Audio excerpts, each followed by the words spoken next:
commence la vidéo d'aujourd'hui avec une séquence qui m'a un peu peiné au cours d'une de mes dernières formations. Il y a quelques temps, je faisais une formation pour une 70aine de femmes d'une entreprise dans le domaine de manutention portuaire. On les avait pris sur plusieurs jours à cause du nombre. Je pense que c'était avec le troisième groupe.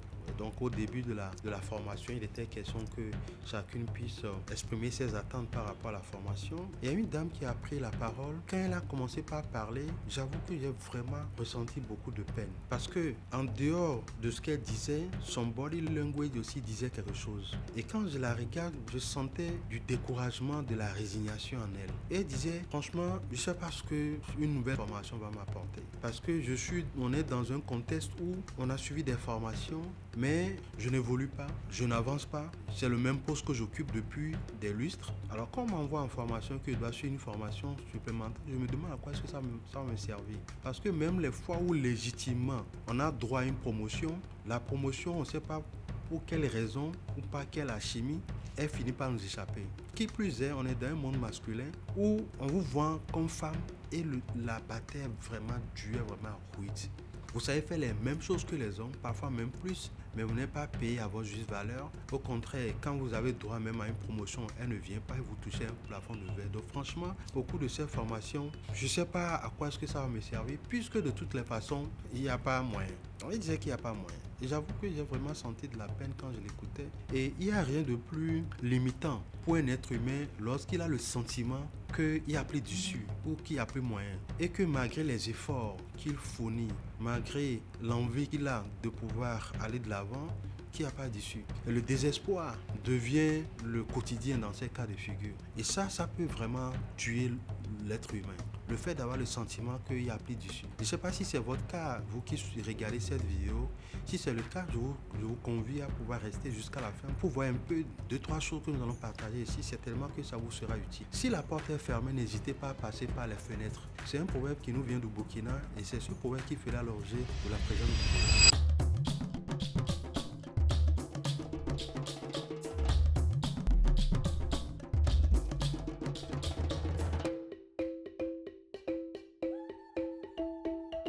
Bonjour à tous, je suis Marcelin Gandonou, c'est un plaisir pour moi de me retrouver chaque fois à votre compagnie. Je suis cette chaîne qui se donne comme ambition de pouvoir commenter, décrypter les proverbes africains sous les angles de développement personnel, de leadership, de management, afin que vous puissiez comprendre que ces disciplines ne sont pas des disciplines importées, mais au contraire, c'est avec ces proverbes, ces sagesses-là que nos empires, nos royaumes ont été gouvernés, ont été managés depuis la nuit des temps, et ça continue d'ailleurs, et c'est même un des canaux de transmission de la connaissance. Si la porte est fermée, n'hésitez pas à passer par les fenêtres. Se retrouver dans une chambre ou dans une pièce ou une cellule sans issue avec la porte fermée peut être une expérience douloureuse, traumatisante et marquante qui peut vous marquer à vie. Même si vous êtes dans votre propre chambre et qu'il y a délestage, et Dieu sait que dans nos pays, c'est une des choses les mieux partagées. S'il y a délestage et que tout est noir et que vous ne voyez même pas la porte jusqu'à parler de fenêtre, qu'il n'y a même pas une lueur en face de vous, ça peut être terrifiant et ça fait peur. Si la porte est fermée, n'hésitez pas à passer par les fenêtres. Quel principe de développement personnel, de leadership on peut tirer de ce proverbe? Je vois ici le principe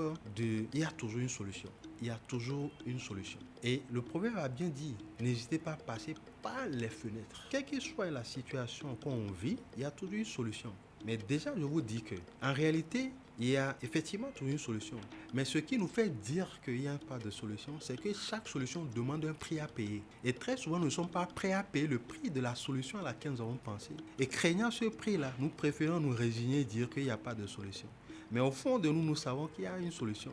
Mais le prix nous paraît très énorme à payer. Quand vous travaillez dans une entreprise et que ça ne vous convient pas, que vous estimez que vous êtes infantilisé, vous êtes mal payé, mais vous êtes exploité, une des solutions est de démissionner. Mais c'est une solution qui demande beaucoup de caractère, qui demande franchement, dont les conséquences peuvent être énormes. Parce que vous avez des enfants en charge qui vont à l'école, vous avez des charges à payer, vous avez un loyer à payer, vous avez vos parents qui sont peut-être souffrants, vous devez payer leurs médicaments, vous devez faire un certain nombre de choses. Donc si je laisse tomber ce boulot, qu'est-ce que je vais devenir? Qui est-ce qui va payer les charges?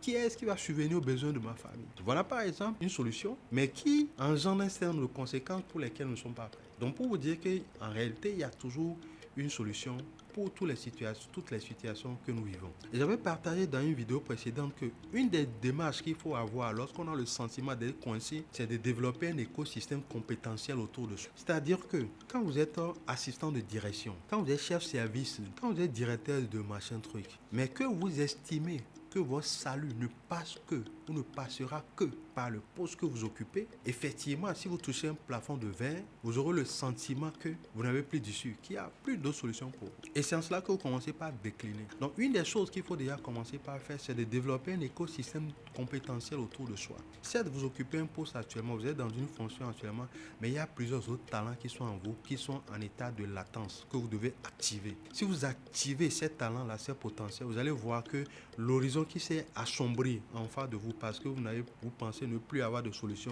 cet horizon-là va faire quoi? Va s'éclaircir.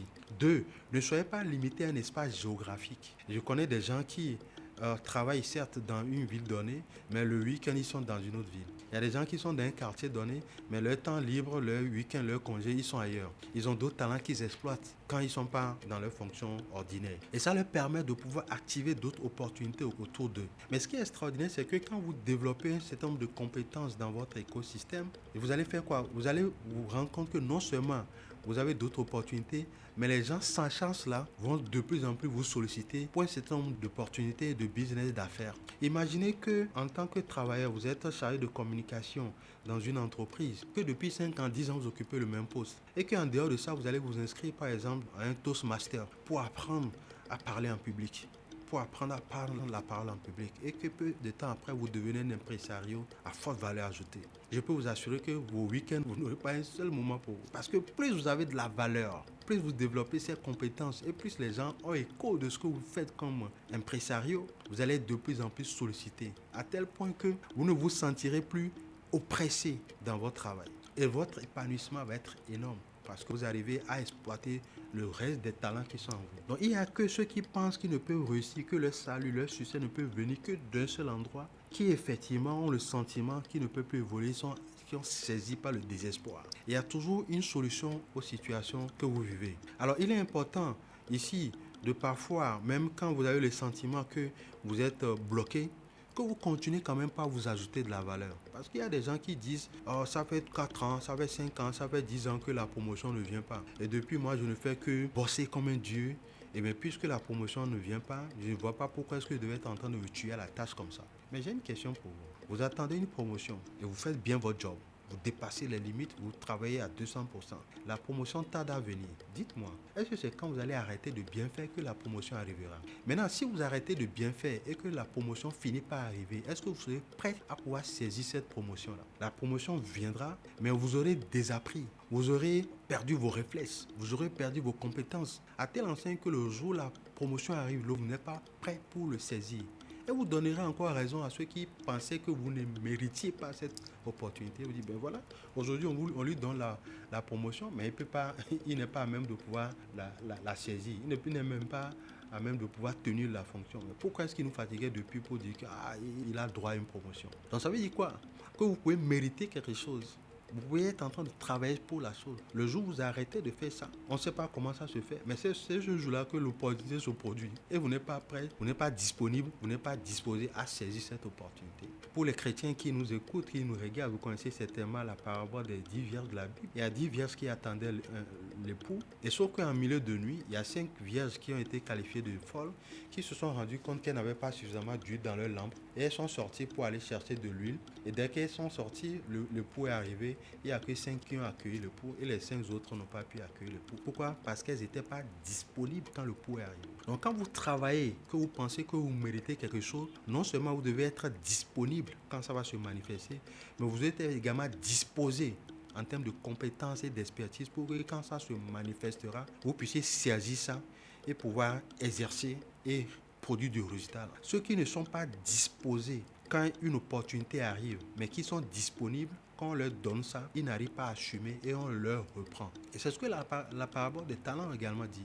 On donnera plus à celui qui en a. Celui qui n'en a pas, le peu qu'il a, on lui prendra ça pour remettre ça à qui? À celui qui en a déjà. Donc, si parce que la porte est fermée, parce que vous touchez un plafond de verre et vous arrêtez de bien faire, vous arrêtez de chercher les fenêtres par où passer, Vous arrêtez d'investir en vous-même. Vous arrêtez de vous former.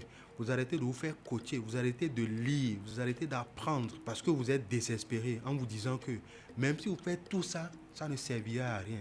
Sachant que à la fin, ce sera toujours le même résultat. L'opportunité finira par arriver, mais vous ne serez pas prêt. C'est pour cela qu'il est important que même si la porte est fermée, vous puissiez continuer par vous former. C'est ça, entre autres, une des explications de passer par la fenêtre. Vous former, lire, apprendre, voyager, développer d'autres compétences, vous apprêter. Pour que ce pourquoi est-ce que vous êtes en train de travailler, quand ça va arriver, je peux vous assurer que ça va arriver, ça arrivera, cette promotion arrivera, cette croissance arrivera, cette réussite arrivera. Quand ça va arriver, vous puissiez être prêt. Il y a des fois même, vous pouvez être l'objet de persécution. C'est-à-dire que normalement, vous devez passer par la porte et être reconnu pour vos mérites. Mais vous n'êtes pas reconnu pour vos mérites. Au contraire, c'est plutôt d'autres personnes qui viennent surfer sur ce que vous faites, qui viennent jouer aux imposteurs, qui viennent récupérer ce que vous avez fait et vous passez par une fenêtre ni vue ni connue. Parfois, vous devez passer par la fenêtre pour faire quoi?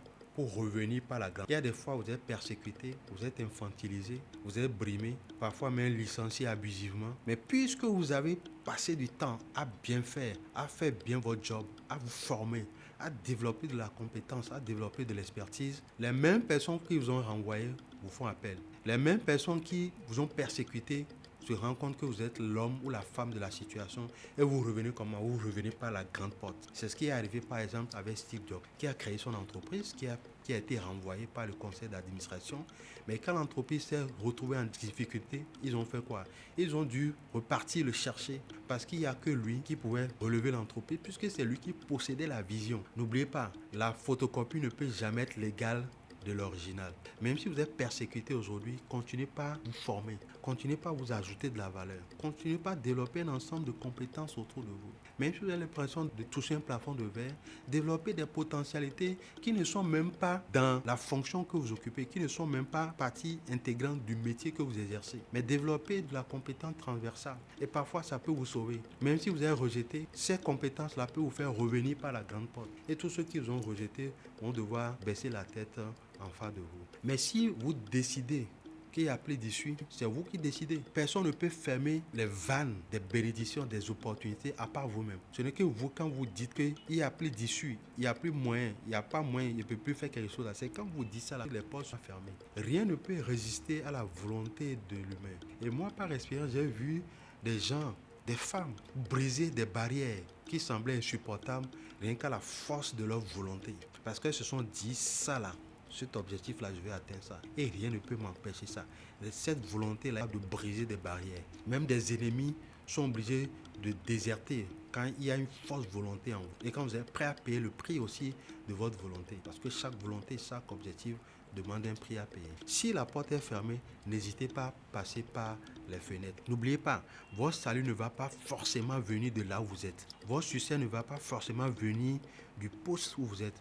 Vous pouvez même avoir créé une entreprise, mais il peut se trouver que votre succès ne vient pas de l'entreprise que vous avez créée. Vous avez peut-être besoin de la fermer, de créer une autre entreprise. Vous avez peut-être besoin d'aller en partenariat, en fusion par exemple avec une autre personne. Vous avez peut-être besoin de mettre en berne pour l'instant cette entreprise-là et aller faire autre chose avant de revenir. Mais tout cela, toutes ces possibilités-là, vous ne pouvez les voir que si vous pensez qu'il y a toujours une solution et que vous ne voyez pas votre salut qu'à partir d'un seul endroit. Vous faites ça, il n'y a pas de raison à ce que vous ne réussissez pas. Et parfois, vous êtes persécuté, vous sortez par la petite porte, comme on le dit, ou nous on peut dire ici par les fenêtres, mais vous pouvez revenir par la grande porte et vous allez être reconnu pour vos mérites. Et pour ça, il faut comprendre que même si la porte est fermée, on peut passer par les fenêtres.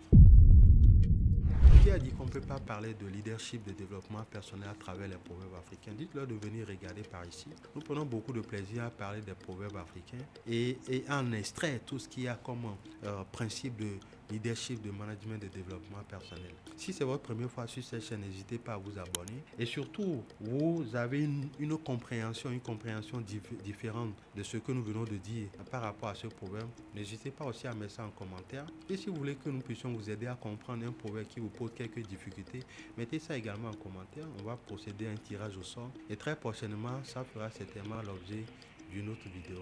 Et le temps qu'on se retrouve dans le cadre d'une autre vidéo, que la paix soit avec vous et les vôtres. À bientôt.